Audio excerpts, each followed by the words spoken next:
Why did I come back to South Sudan? So, I was born in Sudan when we were still one country.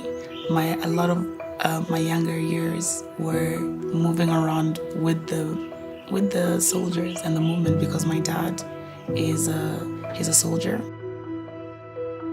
My mother also joined the movement quite early on. So I left the country when I was 2 years old.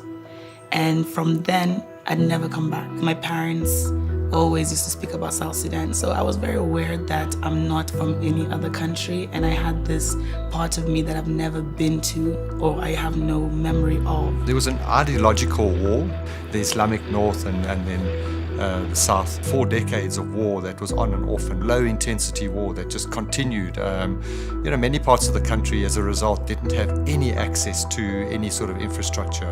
When you have a country that is in turmoil on your border, it impacts you. It had an impact on Kenya, it had an impact on Uganda, it had an impact on Ethiopia. Peace was in the interests of the region. And eventually we got to a point, as the international community got to a point where the South united in order to be able to create what was going to then become the government of South Sudan, and agreed, negotiated settlement for the independence. The year 2005 will mark a year of peace, not only for the whole of Sudan, but equally throughout our sub-region and Africa as a whole. We're talking about a population that had never seen peace. You can imagine 40-odd years of war. I mean, people had never really seen peace. So it was an amazing experience. First time you're in your country, you're singing your national anthem, you're watching soldiers who, they're the ones who fought for our freedom. You're seeing the politicians, you're seeing everyone, and you could see it in their eyes. Their energy was so electric that when they were singing the national anthem, honestly, you could feel it in the air. People cried. People, yeah.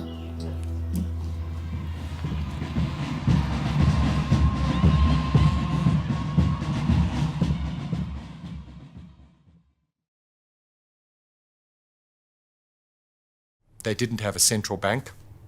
We had to basically help them set up the basics of a central bank. We were not just the first international bank to go into South Sudan. We were the first bank.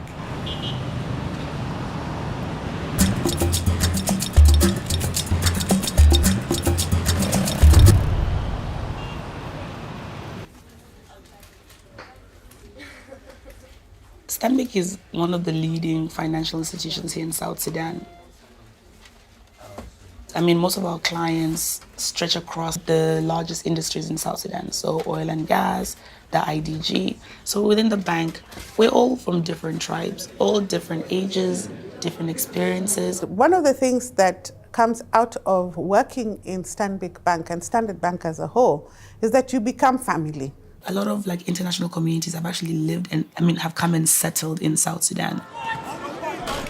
So when I first came to South Sudan, to be honest, I really had no expectations whatsoever of the country. And I came with a very open mind. And the moment I came to the country, I completely fell in love with it. In the years that I've worked here, even getting other people to come to South Sudan, that's always the first question they ask, is it safe? Is it safe? Are you sure we should go there? I love this country. I've been welcomed, I've been cared for, I've been loved. I feel like I'm at home. We are family, I am honored and privileged because it's a young and developing country and I get an opportunity to contribute to its growth and development.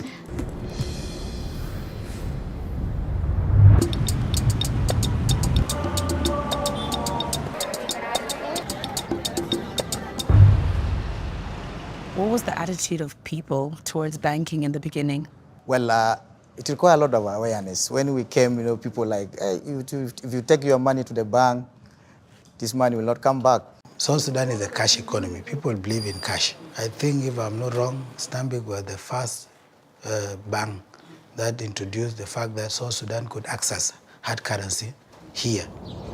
Yeah, so when we got to Rumbek, the only currency that was available in the country at the time was the Sudanese dinar, which the South Sudanese didn't really want to use, and so because they felt that they needed their own currency, and so in Rumbek they used to have these people that would sit on the side of the road and construct notes, and these were the old notes that are going right back to almost their colonial days, and if you look at it closely, you'll see that on the either side of the note the serial numbers don't even match up, and if you had 100 like this and you wanted to pay somebody 50, then you would just tear it in half and you'd give them the 50. It's been a great joy just seeing how we have been able to evolve the banking system and banking sector, because way back in 2012 and 2006 when we first started here, there was very rudimentary banking. We installed our first ATM, I believe, in about 2017 here, and we are now currently running 5 or 6 machines in Juba. And it was very interesting to see the change from people wanting to always come and queue up in a bank to give them a card. The world now is the world of technology. And how do we make sure that the population in the country, they have access to finance? One area that we have invested in is digitization and offering digital solutions. We made a strategic decision to ensure that all our clients who are transacting are able to do so on our digital channels, and we provided them concessionary pricing to do so. My name is Apajak Alir.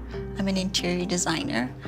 Being able to withdraw cash is super important for us to pay some of our workers and to buy materials, mobile banking as well, because we are able to pay some of my carpenters who are based in Kenya. So it's easier for me to be able to transact through my phone. Stanbic Bank mobile banking on USSD, and now our app, all our clients are able to access their account and make transactions real time on their phone. We also have what we call business online. They call it BOL. So business people right now, they don't even now need to come and visit the bank. So they can easily do their transactions at their offices. They can do transactions even if they travel. In 10 years, will not come to the bank because there will be digitalization. People will do in their bedroom, banking. There's no need. You may just come if you want to see my face. They used to tell me you have to do the online banking. Yeah. So I used to, I'm a little bit still the old age guy. So I used not to understand until they came and literally taught me how to do the online banking, and I can never look back. I cannot recall when was the last time I have gone to Stanbic to do physical transaction, both for the company and personal. Stanbic has come into this country and understood the story of South Sudan, understood what is needed in South Sudan, and then structured itself in a way that now tackles or addresses those different things. I want to be part of that. I want to be part of an organization that is also very understanding of what South Sudan and what South Sudanese people are going through.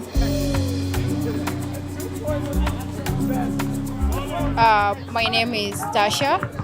Right now you're at the Manutbo basketball courts in the University of Juba. As we are on this court, we're all from different places, and it has built that friendship. This is like our second family besides the real families we come from. Basketball changed life. Like those days, I wasn't that good. Like life was hard for me. I experienced a lot of things. But since I joined basketball changed a lot. As you know, sports is big in South Sudan. South Sudan is a fertile ground for sports. The country has produced very many internationally acclaimed sports personalities, specifically in basketball. So we do feel that basketball for us is one way to also improve the social cohesion here in the country as part of the peace building. The partnership that we have with basketball is with the NBA Africa. It's a 3-year partnership in which we are looking to establish a junior NBA league here in South Sudan. And here we're targeting both boys and girls under the age of 16 here in Juba. And then hopefully in the next 3 years, we can scale it to the rest of the country. Basketball motivated me, and basketball taught me a lot. I want to play for a national team. And then after some years to come, or some years ahead, I want to be a coach. When people see South Sudan, they think there is nothing good in the country, But when one comes here, there are young potential people in different sectors. We have people that are building us up.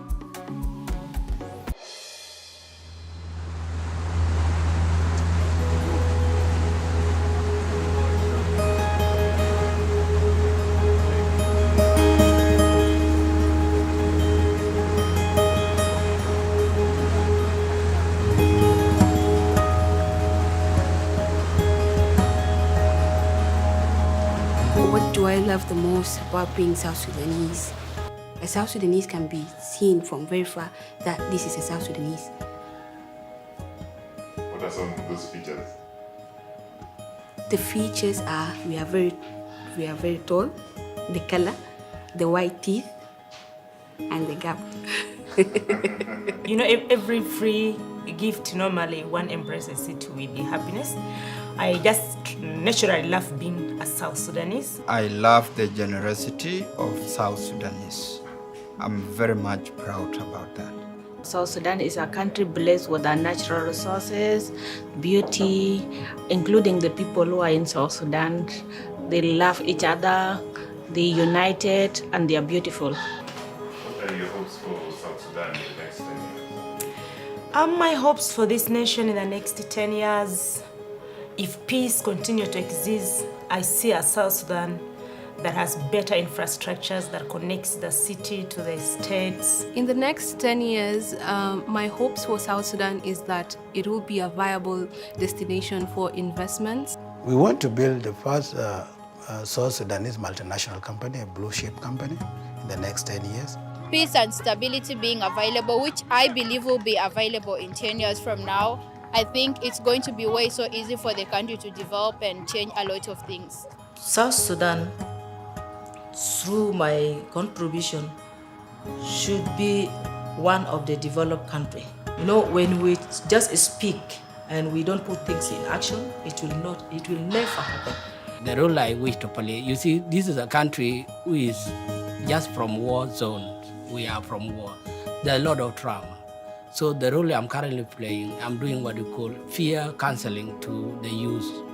We should also continue to promote CSR activities, promote also women economic empowerment. Indeed, Stanbic will also play a very vital role in terms of development, in terms of peace building, creating a good relationship with stakeholders in the market across South Sudan.